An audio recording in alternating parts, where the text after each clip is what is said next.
We came to Refuel, but Earth gave us changed everything, without headings or a conclusion. I'll continue building it in parts so you can review and guide the tone and content. We came to refuel. That was the mission. Nothing more. We were a fleet of engineers, diplomats, scientists, and soldiers, a standard protocol for long-range planetary resource acquisition. Earth was cataloged as Class B, biologically rich, environmentally unstable, lightly defended. We'd made contact with hundreds of such worlds before. We expected the usual of primitive sentient species, maybe some planetary conflict, and more than enough organic fuel to top up our reserves before jumping to the next system. What we didn't expect was to find ourselves standing on soil that pushed back, not with weapons or military strength, but with something more disorienting. Earth wasn't just rich in fuel, it was overflowing with noise, with scent, with color and contradiction. The air tasted alive. Gravity pressed a little harder than we liked, but there was a rhythm to it, like the heartbeat of something watching us back. The first mistake we made was thinking they didn't know we were there. That we were invisible to the inhabitants, shielded by our cloaking systems and protected by the arrogance of advanced civilizations. But Earth has eyes that don't need sight. Its life forms a humans have imaginations sharper than most scanners, and a capacity for intuition that borders on the quantum. The second mistake was staying too long. Our ship hovered over the Pacific, harvesting phytoplankton energy and atmospheric ions. We sent down drones to gather biomass samples.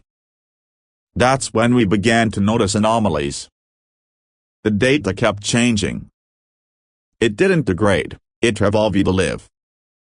Every time we thought we had isolated a chemical compound, Earth offered us a variation, a mutation, a twist. It was as if the planet was resisting being understood, or maybe, to be more accurate, it was testing us. We attempted contact protocols. Signals were sent out in mathematical harmonics, in biochemical sequences, in light pulses tuned to the human retina. But humans didn't reply with equations on peace treaties. They replied with art. Murals appeared where none had been before, depicting ships early like ours. Songs with strange frequencies played on global broadcasts, matching the rhythms of our power cores. Children began drawing creatures with skin like ours, eyes like ours, as if their dreams had tunneled into our encrypted neural networks. That's when something unexpected happened to the crew. One of our linguists, Unshakable, began humming a melody she swore she'd never heard. Another, like a hardened security commander who hadn't spoken a word of poetry in decades, started writing in metaphors. Whole paragraphs appeared on the mess hall walls, glowing softly, scrawled in languages that didn't exist in any database. When we asked the medics to run scans, they found something terrifying and beautiful: the Earth wasn't just being explored by us. It was exploring us back. Our mission was delayed. Not officially, of course. We never declared delays on record, but the crew began volunteering for unnecessary fieldwork. They wanted to walk barefoot on moss. They wanted to taste rain. A scientist named Kalo risked reprimand just to hear the wind sweep through a pine forest at dusk. There was no logical reason to do this. The energy we needed was already being extracted. But the data we were collecting, if you could call it data anymore, it was shifting from scientific to existential. We encountered humans in person soon enough. It wasn't a clash, nor was it diplomacy. It was more like accidental theater. They walked up to us with coffees in hand, not weapons. They asked us why we looked so serious. When we tried to speak, they laughed. Not out of mockery, but as if we were old friends pretending to be strangers. One child asked, "Did you come to see the stars from where we live?" We asked what they meant. He pointed upward and said, "They look different from down here. You should try lying in the grass." So we did. And they were right. Each night, the stars we once navigated by became foreign. Not because they moved but because we changed. Their light hit our retinas the same way, but now it carried stories. Now we heard echoes of myths we'd never known, constellations rearranged by love and loss, not by coordinates. Earth taught us emotion wasn't a malfunction. Empathy was an inefficiency. These people so physically fragile, so temporarily brief, held a kind of strength we didn't code for. They built museums for extinct animals and wrote love songs for people who would never hear them. They risked their lives to protect strangers.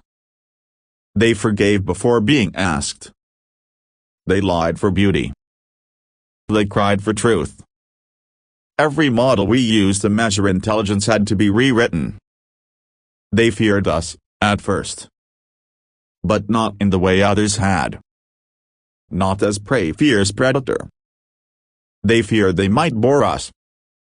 That we'd overlook what made them special. And that of all things was what wore through our cultural armor. These people, standing with their feet and mud in their heads in dreams, wanted to be seen. And once we saw them, we could not unsee ourselves. That's when the trouble started back on the fleet. Our commanders issued return orders. Protocol demanded we collect fuel and move on. But Earth's influence had already infected the crew. The longer we stayed, the more we questioned the mission. Were we conquerors or witnesses? Thieves or students? One by one, the officers began requesting to stay behind. Not indefinitely, just to observe, they said. Just to understand. Some wanted to study human history. Others wanted to study human humor. A few wanted nothing more than to sit in crowded restaurants and listen to strangers talk. By the time command realized the scope of the transformation, it was too late. Half the fleet had delayed departure. A third had secretly shared knowledge with Earth scientists. One ship defected entirely, vanishing over the Andean mountain range. What Earth gave us wasn't just fuel. It was a mirror. A challenge. It was the realization that our technology had outpaced our wisdom. That we had traveled so far across the stars only to realize we'd forgotten what it meant to feel wonder. And Earth overflowed with it. In sunsets and second chances, in laughter and language, in the warmth of holding someone's hand without calculating the thermodynamic consequence. We came to refuel. We left with stories we didn't know how to tell.